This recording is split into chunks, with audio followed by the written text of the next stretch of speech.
Let me introduce you to Imran Yusuf. He's a stand-up comedian. I've known him for a long time, probably like 10 years. When I first started doing stand-up comedy or hosting stand-up comedy nights for the BBC, Imran was on the lineup. And straight away, he's a guy with a spark and an energy. He's got this pace about him. He's got this energy about him. He's got something to say all the time. The way you hear him now is the way he is all the time. And his set, therefore, when he's on stage is brilliant because he just packs in so much in terms of jokes and also stories and history and knowledge. But I knew he'd be a great conversation. And, you know, we spoke a lot. We could, with someone like Imran, you could speak about anything. He's the kind of guy you want at a dinner party. He's the kind of guy you want around your house when you've got relatives over, because there will not be a quiet moment. You know, Imran's that guy that he's actually got something to say. He doesn't just chat for the sake of chatting like me. He's got stuff to say, and I love him for that. And he's got a love for sharks and gaming and comics and various other things. And you know, we spoke a lot about sharks and animals and the preservation of certain lives of certain species around the world. So this is what I mean. He's just great. So hopefully you'll enjoy a hangout chat with a good friend of ours. This is the brilliant Imran Yusuf on the Tommy Sandhu podcast. Let's go. I've got the heater on in the background. I don't know if you can hear that. No, you can't hear the heater in the background. Look at you. This is you. Everyone who's listening right now, this was hold on. Is there a problem with it? You're an overthinker straight away. I'm telling you, one of the things I was going to talk about with you is how you're an overthinker. And I can overthink, but I know how to switch it off as well. No, you don't. You don't, though. You don't. I think you do, but inside you're choosing not to say the things that your mind is still thinking. No, I just want to make sure, because what I do in here, this is my office. Welcome to my office. Welcome. In my office, because it gets very cold in here, I have extra heaters put in, and I'm worried that I've got a good microphone, by the way. Unlike you, who has to show off and throw your money in everyone's face, right? I've got my microphone off screen, Tommy, right? But if we're going to play that game, I'll introduce you to my microphone, which isn't high enough. I will say though, it sounds nicer there, when you brought it a bit closer. Yeah, okay, I'll leave it here. Yeah, it sounds a bit rich. Leave the tip of it just poking into shot. There you go. It's always impressive when guys do that. It's beautiful. Now look, what I'll do. I'll use my Switch Pro controller to prop it up on. The Switch Pro, Switch Pro controller, man. Like I'm a pro. If you don't have this, you know, you're missing out. You ain't no Switch player. You're a Switch butcher. That's what you are. Butcher. Exactly. That is the Switch controller for people who play with pubes. That's what it is. It's like, hello, I'm the Bunda version of that. Mate, thanks firstly for doing this. And why is your office so cold? Where are you? Why is that particular room? We built an office at the end of our garden a million years ago, and as like most Asian people, we create space and then we fill it full of stuff that we'd rather not have in the house.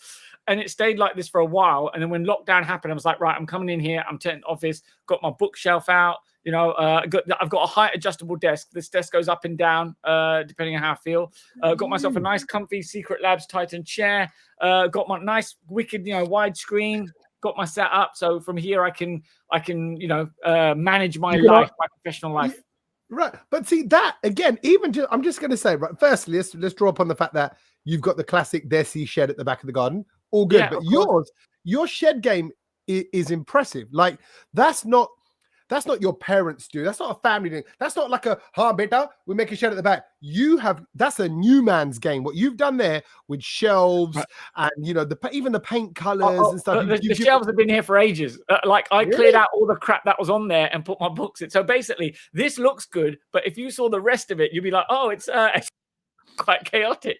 Yeah. So we're taking what I want to do is make this into a proper like office space, but there's a lot of junk that we have to get rid of.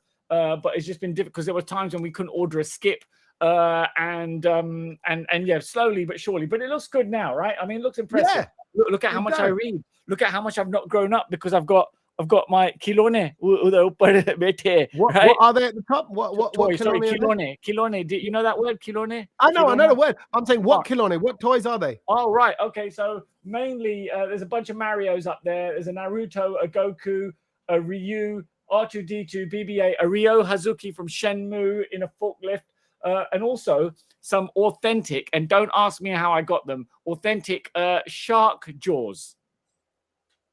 Oh, actual teeth. Yeah, like the From jaws of smaller sharks. Like I don't know how I got them, and I don't really want to know how that I acquired them, but they may have come from overseas. right.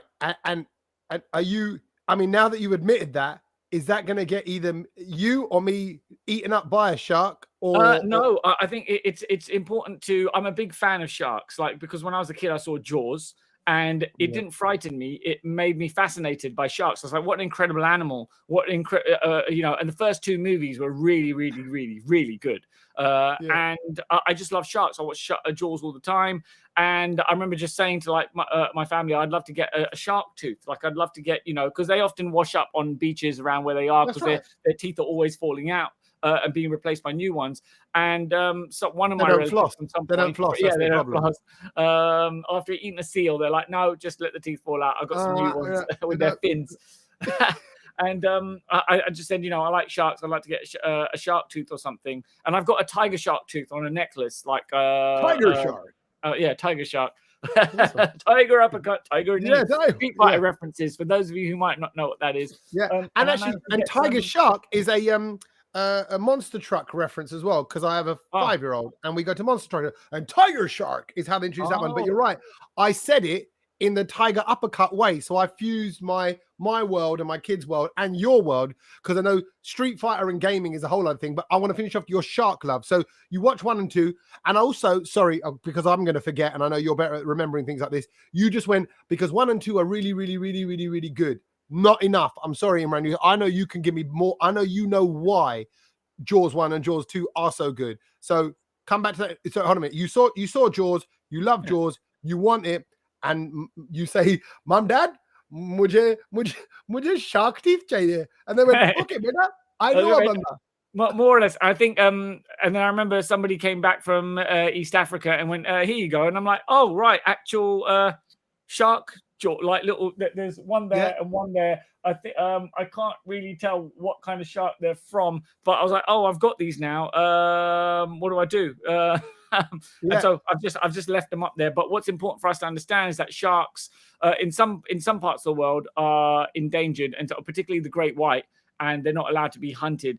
And if you don't know anything about sharks, please take an opportunity to learn about sharks. Discovery Channel's always got a shark show on. Watch Jaws, one of the greatest films ever. Jaws 1 and 2 are the best, right? And you'll be fascinated by sharks. Like, you know, I've got a book on sharks, an encyclopedia of sharks. I've got Jaws the novel as well. I got Jaws the novel as well. Okay. I love sharks. The best animal. Give me the little headline on sharks. Why are sharks so amazing? Yeah, I get it. They are a thing of beauty. I've been shark diving in South Africa as part of a travel show. So I went in the cage. I saw great whites that were like, the smallest one was about 7 foot. You're my hero now, Tommy. That's amazing. 12 foot long. I was sick all day, by the way, because you're obviously in a boat just doing that. Yeah. I was but when I was in the tank, in the bar, that I was absolutely fine. And you know when you have to look at a shark and it's like that, it's so big, you have to look from left to right, panoramic, you know, like you're at the IMAX kind of thing. You know, like you can't see all the action at once. And beautiful and majestic, and there's something amazing about seeing a creature like that. But I get a similar feeling, and this might disappoint you, when I see a giraffe or a horse that is very big, because I think, wow, these things are on our planet. That's amazing. But what is it about sharks that does it for you? I just think maybe it's the first animal that I recollect seeing. It's just it's precision engineered. It's a perfect killing machine, right? The fin. I think Jaws helped massively in the sense that Jaws is a great film, even when the shark's not around, which is actually for the most of the film. The film is, the music's great. You know, the whole the narrative that they build around the shark and how menacing it is and how stealthy it is was just great. So I was just like, wow. And when you see the animal, you're like, look at it. It's just this perfect, incredible, creature. And these men have got to overcome their own stupidity and fear and use their ingenuity to defeat it. And then I just couldn't stop watching stuff about sharks, just learning about them and understanding how sharks don't develop cancer, they don't develop tumors. And so we may be able to learn from this as human beings and find out how do sharks do it naturally through their biology. And maybe we can benefit from this. Maybe we can prevent cancer by learning about how sharks don't develop tumors. And also you might think, you might be aware that sharks, they can smell a drop of blood in like gallons and gallons of water from like, a mile or whatever away. But it's not even their scent or their eyes that is their primary form of perception, if you like. It's in their nose. There's like a jelly-like substance called the ampullae of Lorenzini, and that allows them to detect the electrical impulse of any living creature. So even if they can't see you or smell you, they can be aware that you're there through your movement, through your being. And I'm through the ampullae Lorenzini, through that thing in there. Ampullae of Lorenzini. Look that up on Google. Ampullae of Lorenzini is the name of the substance in their snout, and that's why if you heard that thing, if you're attacked by a shark, punch it in the nose, is more or less the equivalent of a human being being gouged in the eyes, effectively. Right, but so in a way, that ampullae of Lorenzini is the nearest thing to like psychic powers, then, because if you can't see it, you can't smell it from that distance, because we know that the physical particles of smell don't travel that far, but they know it's there. Tell me how that's not psychic. That's not, something well, if you like, it's divine biology. Just that's the word. Those are the words I'd use to describe it. Nature itself is magical, is divine, is all the it just. Simple animals that you don't know much about. Like the shark's brain isn't huge. Sharks aren't, building cities, or, they can't jump through hoops and figure things out like maybe dolphins can. But, innately within its biology, it's this, it's evolved, and through the mechanism of evolution, which in itself is a miracle, is that they've developed this sense. And look at what we've done to it. We've reduced it to be nothing but a menace in our films, and shark fin soup, which has to be dealt with, because it's a total waste of shark. Just the fins are cut off and then it's chucked back in the sea alive, which is cruel. Have you come across a guy on Instagram called The Real Tarzan? No. Oh, he is unbelievable. And he other than you, he is the only other person I've heard speak so passionately about animals and creatures in general. But The Real Tarzan, firstly, by the way, Imran, he's a hunk of a man. I mean, a beautiful man. He has his shirt off a lot. And only recently he started to feature his girlfriend, which I think is a new kind of thing. But anyway, before that, basically, he's an animal lover, from everything from dogs, sharks, rhinos. I mean, you name it, every kind of porcupine type species, lizards, and he lives with them, and and he's there and amongst them. But I heard him talking about rhino tusks, and what people do for tusks in general. And he goes, and he blames certain nations. He goes, who use it they think for medicinal purposes, or they think it's going to make their nether regions bigger, and all these kind of ridiculous things that you hear about, and even about shark stuff as well, shark soup, and like, actually, it has no beneficial properties. This is no different, and you are killing a huge or hurting a huge beast of a protected animal, one that is kind of running out in supply and kind of in its quantity for no reason.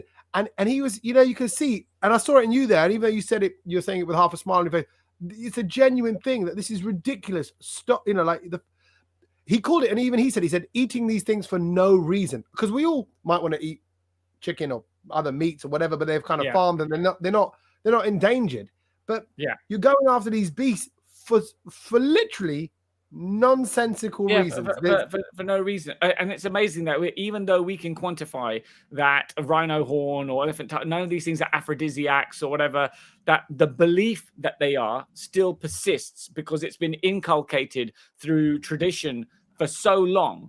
And ultimately, I think if somebody's poor enough and desperate enough, they're like, well, if somebody believes that the value of this thing is such, if I go and get it, which is a high risk thing, I get paid enough to feed my family. So we've got this, we have to look at all the variables and figure out how to solve them. Just telling people that it's quantifiably nonsense isn't enough.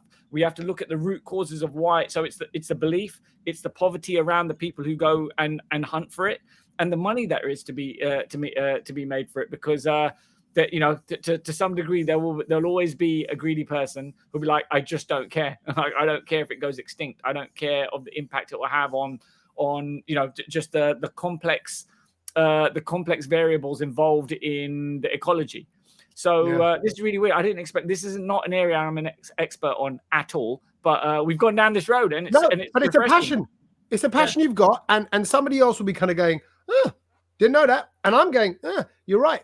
And it's just funny how so many terrible things happen in the world, and for no real reason. And as you get older, and the age that I'm at, I'm 45 now. This is kind of why I set the podcast up, Imran. It's why I did, because I'm like, I've kind of got my own lens on things now. There's a lot of things I don't know about. And I'll say it now because we're talking about this. When I'm hanging around someone like you, we're backstage, whatever, you know, you seem to know a lot. And you're a bright guy. You are. No, come on. I know you're going to be all humble about it, but you're a bright guy. You know a lot. You read a lot. You consume a lot. And like even that name, that thing that I've forgotten already about Lorenzini. Lorenzini. It sounds like I know something like sort of Italian restaurant-y. So that I forgot that in a moment. But you know that, and you know lots of stuff like that. And this is what I meant at the start of the podcast when I said you've got a busy little brain, and even on stage, you pack in a lot. In your stand-up, there's facts, there's stats, there's stories, there's this, and you tag it all, and you know you're a craftsman of your comedy. Like no, but you, and I mean, I'm a rambler. That's not my style. Is blah, blah, blah, blah. And every time I do something on stage, it'll be a little bit different. Whereas I can imagine you're clinical with it. And to be honest, I haven't worked with you enough recently to hear how exact you are, but you are an exact person. You're an exact with stats, with information, your comic book love, your shark love, your politics love, your history love, you know, all these, you know, technology love. Thank you. I think, you know, we all, none of us are like, we all, you know, we're influenced by the people we're around. And one of the things that I've, you know, often enough, I've managed to get around people who are better than me, particularly in comedy. Like when I, you know, when I was in comedy, I was like, right, how do I get better? I need to get around people who are better than me. And then I remember once I made it to the Comedy Store, I was like, right, I got around the Cutting Edge team, who were the weekly topical team at the Comedy Store. And being around them helped shape how precise that I've become in terms of my stand-up. There's no, so I don't ramble, which is also a style, which is totally fine. But I don't do that because I like to go, I want to get this precise amount of information out because it's something I care about. And quite interesting, conversation that you and I were having, maybe the last time we gigged, which was not too far from here, because in, where is it? Big Seat Community, not too far from Southall. Oh, Hayes? Was it Hayes? Yeah, I think we were gigging Hayes. We were talking about these books. And so I'm reading Shashi Tharoor's Inglorious Empire. I'm about halfway through. It's a tough read, this one. It's a tough read. And then I've also got Empire Land by Satnam Empire Land, which we've had Satnam on. This one's going to be next. And then also this was written by a distant relative of mine, is Zanzibar, a memoir by Mahbub Qureshi. We're not directly related. He's he is the brother of my uncle, and my uncle who's married to my maternal aunt. Okay. Yeah. Right. So there's a connection. Yeah. So I'm learning a lot about I don't know anything about Indian history or Indian East African Indian history and Indian East African history. I don't know. Which for everyone who doesn't know, that is where your family are. You got African connections. So my mum's from Zanzibar. My dad is from Kenya. I was born in Mombasa. Both my brothers were born in Uganda. I believe they were kicked out of Uganda in '72. Came here with nothing. Rebuilt a life. When my mum became pregnant with me, she went back to East Africa to Kenya to give birth to me there. Why did she do that? Did she, because she wanted you born on that soil, or I think, I don't know, but I think it was this. When after a while, my family landed on their feet in the UK. Like my dad got a good job, but then he was working out in like Saudi quite a bit, and my mum was raising two boys and with a third one on the way in Hackney by herself. So I think in order for her to be around, like, because Asian people, we're all about extended family. right? Yeah. And she was like, if she gives birth to me in London, and she won't have extended family around her to help her. So I think she went back there to give birth to me there. I think that was the reason. So and then I was there for a few months before she came back to England, and my dad came and everything. So I don't know a lot, and then also I don't know about anything about Indian history as well. And so Inglorious Empire is helping with that, and I can tell you new feelings and new thoughts have emerged in my head as a result. Like, I didn't know any of this, and there's anger, there's resentment, but also trying to understand, right? Trying to also not let it embitter me in such a way that it ruins the rest of my life. It's all about, we've got to figure out how we can move forward, and also how we can make the most of this. Like, we now live effectively, we live on the Death Star, right? We're on the Death Star, and the Death Star's going, okay, we're not shooting the green laser as much now these days, and you guys can get a job in any department you want, right? And this country, in my opinion, this country now has been good to us. Like, we are part of it. We're not perfectly equal, right? There's a second-class citizenship about us, but we've got rights and privileges here, and you can move up the social ladder if you put the work in. But okay, lots to say. Let me just touch on the second-class citizenship. I spent a month in Dubai for the cricket not so long ago. All right. Right. There's very much a second class. I mean, I love Dubai. It's much more divided there. Much more. Right. You know, I'm in talks with sort of Saudi people as well for work with them as well at the moment. And there's very much our way and you lot who are coming over way, expats way. And so I'm like, then I've just gone through the whole Empire Land with Satnam Sanghera. I did an in-depth conversation with him at a literary festival. I had him on the podcast. I've watched the follow-up series that came out on Channel 4. And one of the things I even said to him was, I said, I can feel myself, and I am very much, I'm a child in my thought process, not like you, not someone who thinks all things through and wants to know the stats and the information, things like that. I'm like look, if it doesn't affect me right now, right here in my face, my kids, my wife, my bills, I'm going to let it go. Because I can't be consumed by that, because the stuff around me takes up all my heart, soul, and energy. Right. And I just have to give myself to my kids or my wife or my mum and dad or, you know, other things. I just can't. Even sometimes, you know, what you have done is that you read the book. You've read the book. You now know it, as opposed to not known it. But the problem and I think I said to Satnam was, I said, how do I stop this from winding me up?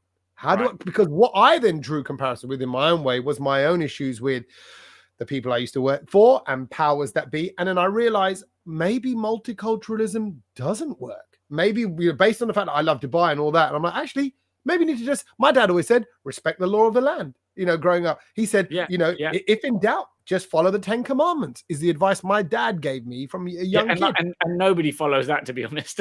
No, but it was more like keep it simple, keep it, because if you start going down the rabbit hole that is, you know, empire and the effects and the knock-on effects, and not only just to Indians, to the entire population of Tasmania, you know, which were wiped out, you know, to various other communities all around the world that are like but then I think you go before that, and I don't know this. What was the history of India before that? Because I'm sure there were some dodgy blokes at the top taking money away from the people then as well. Sure, because, you know, greed, violence will always exist. They always manifest through people. So it's not like it was a perfect utopia place and then chaos happened. But it's important for us to know, so that we understand the context of who we are in this country now. And also sometimes, you know, the microaggressions that you might get, right? Have you ever got this one? Have you ever got this? This isn't a microaggression. Sometimes this has been said to me only a very few times, but it's always made me kind of go, what? You must have had this one when somebody says to you, you're a credit to your people, or you're a credit to your race. It's like, and it sounds like a compliment, but also it's like, most of you are so awful that you stand out as a decent one. And I'm like, really? Is that what they're trying to tell me? Or that somehow you're waving the flag for your people. And you're right. I take it because I can't be bothered to go into the conversation about it, because really what they're saying is, hey, well done. You're representing the people in a good way. And I'm like, no, I'm just I'm the end product of those good people. I'm the end product of my mum and dad and my cousins and all those influences over the years that have made me the way I am and helped me balance my Asianness and my Britishness and my anything else-ness that is running through me. But it's incredible. But in the same way, okay, look at coming back to comedy and things like that. We all still want to do it for the mainstream. We all still want to, if you and I would take it as a compliment, probably knowing that we can appeal to white audiences, that we can get up on stage and we can do a white room, as they call it in comedy, it's a very much an English white room, and we can do well in that room. It's like, hey, Imran, he can do white rooms as well. And that's a good thing somehow. I guess so. I think the mainstream comedy circuit, I can understand the perception of it being called a white room, but the mainstream comedy circuit is now much more diverse than it was before. Look, if you turn up at a pub in Essex that's running a comedy night and everybody in there is called Gary, right? And they're all wearing Ben Sherman shirts and having a pint, that's a white room, right? Yeah. But for the most part, if you go to the Comedy Store or Top Secret Comedy Club or the Glees, you might think it's a white room, but it's not really. It's not that. It's not what the example I was giving you as a pub in Essex. It's far more cosmopolitan than that. It's just something interesting you just said. Maybe you said maybe multiculturalism doesn't work. You said that, and it's something I thought about as well. Nothing works perfectly. So multiculturalism is a facet of London, particularly, right? And there are many good things about it. We've got a wide diversity of food, languages, arts, crafts, culture, all this insight. But there's also areas in which it doesn't work. So nothing is perfect, right? Just nothing is perfect, because there are areas in which our communities and our ideas clash and there are conflict, and we have to acknowledge those. But they are not the end all be all of multiculturalism. They are a facet of it. Like even in monoculture areas, even in areas where there is religious or ethnic homogeneity, there is going to be contrast. They'll be like, well, actually, we believe this way and we believe that way, and these are our habits. And this is any religion, any culture, any ethnicity around the world. So none of us are perfect. There is no perfect way. We've all got to constantly oscillate through the middle path through life. Because this is one of my philosophies that I have, is that over here you've got total denial and abstinence. Yeah. Over here, you've got total indulgence and hedonism, right? You can't live your life at both these extremes. You can't live a long and prosperous life, a life that will transform, a life that will grow, because that's what life does. It grows. That's what it's meant to do. The best way to live really is to oscillate between the two gently. Sometimes you're going to be here, but you don't stay there. Sometimes you're going to be there. You're not going to stay there, but here. And that's why I think, that snake figure going up the rod as a medical logo, or in, secret society logos, perhaps that's what it's meant to mean. You're meant to oscillate between the two extremes in life. And if you do, you will always move forwards.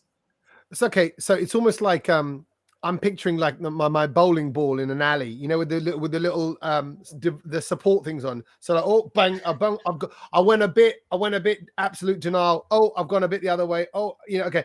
And yet somehow we get ourselves to the Skittles at the end. But the Skittles in the sky, maybe that's where we all end up. And then reincarnated, and we're background for somebody else to bowl their ball, and that's life. Maybe it goes. That's the circle of life there. But and therefore, you made me think of something else, which is that if you should be allowed, then really is what you're saying, is to bounce off the gutters, the railings, because you should be allowed to hit the extremes. Because when someone, let's say now I'm in this conversational process with you and I blitter out something, maybe I mean in that second, but then you'll go, no, but Tommy, da da da da da, and I'll go, oh yeah, you're right, and I've been checked back to the middle. The problem we've got right now, particularly for comedians, is if you say that thing, bang, you're out, son. Imran, you said something that went too far to one side. No, thank you. I don't know. Okay, what you've just said there, right? If you're a comedian, you say the wrong thing and you're out. Well, I wouldn't agree with that. No one's making this decision. No one's going, you are out. You're not playing my club. Perhaps if you consistently make this your brand, I'm going to say this stuff, a comedy promoter, and in their right will go, well, I don't want you in my club, in the business that I run, right? I was speaking to promoter recently of saying, you know, a promoter has a certain set of political beliefs that are his own. And even though he does book quite diversely, because I've been on his comedy bills, he goes, this person consistently puts out this kind of message, and especially right now where we need to be united and not divided over things like, you know, how we deal with the pandemic and the correct ways to behave, right? In order to preserve, in order to uphold safety, right, and be able to get back to normal. And he was like, this person's message and the kind of comedy they do is not something that I like, so I don't want them at my club. So a promoter is allowed to do that, but there is nobody going, your comedy career is over. Nobody's making that decision for you. And I think what's important, and also the word anyone's a comedian. The moment you start speaking, now you can just open a YouTube channel. You're a comedian. There's no, you know, there's no certificate. You don't have to go and get a degree to become a comedian. Yeah. And for those of us who've worked through the clubs and have, you know, worked on the craft and earned our stripes in an environment where you get instant feedback over the years, have learned to go, well, this is what I want to say, and this is the way that I need to craft it in order for my message to get across. Because if you're just saying what you want to say without making it funny, without crafting it into a joke, and then people don't laugh, well, that's not their fault. If they don't laugh, it's not, you know, their fault. If they don't find it funny, they don't find it funny. So you got to find a way of saying what you want to say, no matter how controversial it might be, in a way that is in a way that is funny, in a way that makes sense, rather than just going, oh, those people are, you know, are X, Y, and Z. So I hope I've done that kind of justice, but nobody, remember, you got to remember, nobody's going, you're cancelled and that's it, your career's over. Like, yeah, there's plenty of comedy clubs. They might say you're not for us because of that, you know, because you've consistently, right? All. But that, yeah, because you're a promoter, a comedy promoter is a tricky job. They run a venue that has to put bums on seats. So it has got to sell drinks, has got to make it, you know, a comfortable, good, enjoyable environment. In order for that to happen, they've got to have people on stage who consistently make people laugh. And although you might be a comedian, if you turn up and you're not consistently making people laugh, an audience that is completely random, okay, completely random types of people, if you're not doing that, the promoter's going to go, that person's a liability to my business. They're not, you know, they're not making people laugh, and therefore I'd rather book somebody else who can do that job. And so there's that business side of it. And so, yeah, I just wanted to point that out, that, you know, there's no committee going, you're cancelled. When and how? Because, okay, sometimes I look at this. So, sorry, again, you're just making me think of things. So it's all this I really want to do is have this kind of conversation with you. Is when and how did comedy start becoming a place where you have to say things with a message? Like if you rewind back, comedy was clown-like, you know, many years ago, or, you know, slapstick-esque, and now you're right, you are definitely a comedian with a message or several messages, and that's a tougher gig, because, like you say, there's things that you want to say, but you just like to make them funny. Somebody else could be saying them and shouting in the street and saying the same kind of points you make about maybe being Asian, being of Asian African origin, or the way you're treated, or the way our people are treated, or history. But that's interesting. Why put a message to it? Why not just make them laugh, Imran? Well, that's you got to create the art that you want to create. The idea that comedy with a message has been around for a long time. What you might be referring to is that on mainstream television, you know, there is a greater market space if you play it safe, right? If you just be slapstick, silly stuff, nothing too serious. And so that has saturated the media space for a long time. But now you've got the internet, you've got Netflix, you've got all these platforms that you can have a variety of things. And so now all those voices that have been saying, you know, things in comedy for a long time have got a greater platform to do it on. So remember, way before my time. So one of my inspirations that has inspired me to go, I want to say stuff with a message, is Mark Thomas, who is probably the greatest political comedian this country has ever produced. I've got a bunch of his books up here. You know, I'll just grab one quickly just to show you quite randomly from my Mark Thomas collection. This one is called Extreme Rambling, Walking Israel's Barrier for Fun, Mark Thomas, which is about the separation barrier that the Israeli occupation has built. And this is Mark Thomas. This is a white guy, right? And instead of chilling out, enjoying his privilege, right, he's going out there and going, here is an injustice in the world. I'm going to talk about it. And he makes it really funny. If you've ever seen Mark Thomas, the best political comedian this country has ever produced, in my opinion, and an inspiration to me. And you know, have you met him? Sorry, yeah, I've met him. I've worked with him several times, and it's been a massive honor for me. Like recently, this year, we did a fundraiser for medical aid for Palestinians. After straight off the back of the Sheikh Jarrah, which is ongoing incident, I was like, right, I need to do a fundraiser for the Palestinians. Called up MAP, said, can I do a fundraiser for you? And they're like, sure, you can.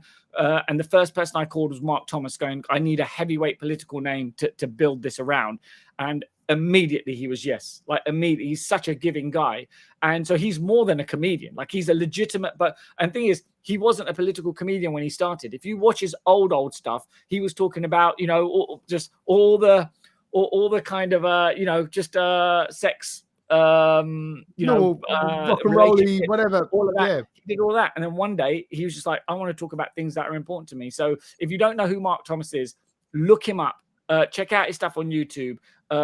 Absolute inspiration, and it's made me go, yeah, like with the life that I've got, I enjoy doing silly stuff. I used to do a dinosaur impression, which I'm renowned for. I know, but that's extinct now. And I want to talk about things that are important to me, because with the life that we've got, we're only here for a while. None of us are going to live forever in the form that you're born in. But the work you do will live on for long after your death, right? And I want to make the world, I found the world in a better place than my parents found it. And they found it in a slightly better place than their grandparents found it. And I want to leave the world in a better place than I found it, in whatever way I can. And if I can do that through my comedy, then that would be a privilege. Imran Yusuf, I think you already are. I really think you already are, because you kill it every time on stage. I've never known you to have a bad show. You know, like I said, you're polished, you're sharp, you're professional, you're acting, you're doing your movie. You know, you are it. You are doing it, and you are doing it well. And I'm sure your busy little mind never stops. Which is, I reckon that's why you're as slim as you are, because I think your body is just sitting there like a furnace inside, burning calories. Because I'm like, he's just active when he's like physically inactive, because his mind's going, yeah, but what about? Can they hear the blow here? Can they hear the heater in the background? I wonder if they can hear the heat. But that also makes you, you know, very endearing, and I think pretty incredibly sweet, and probably massively over analytical, and probably way too hard on yourself, and all those other things that go with someone like you. But so this is my little moment to kind of go, love you, man, and I hope you're good. And thank you. I really appreciate that, Tommy. That's very kind. Maybe men don't give each other compliments like this enough these days, and that's something that we need to embrace. I'm doing it for the year 2022, because I'm doing it more so, and I'm starting this little thing off, which is buy for buy, which is 22, as you know, is buy. And it's just meant to big up your buy for buy. So just to kind of take a moment out for the brothers, and just gonna go, and it doesn't mean in an ethnic way, brothers. I mean, just your boys, your fellas who don't talk about stuff, and just go, just checking on your buy in the year buy as well. So so this is just me getting ahead of myself at 22. That's really good branding. You need to get a logo drawn up for that. Well, I was just gonna do it as a hashtag, but anyone doing it, I just want everyone to kind of go, just go talk to your bro. Just go and look him in the eye and go, what's up? Are you okay? And I know I can see you. I know you're good. Those shelves are looking straight and neat. The Shiger teeth. What was that? The Shiger teeth. I think it's like tiger and shark. The shark teeth are polished, and so are yours. And you're fierce as well. Just like that. And don't sit still. That's the connection. Sharks don't stay still. Neither does Imran Yusuf. And I like this. The chair swivels, and I get a little bit of comfort from just kind of doing this sometimes. Yeah, good. Yeah, that's your fin.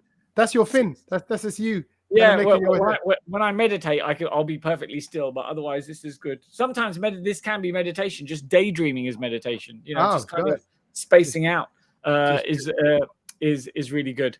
It's good. It's good you make the time to just to be still. But thank you. And listen, I want you on again. So this is not the end of us. This is not like as you know, this wasn't an interview. I don't need to interview you. If you want to Google Imran Yusuf and what he gets up to, do that, and where he is and where he's performing.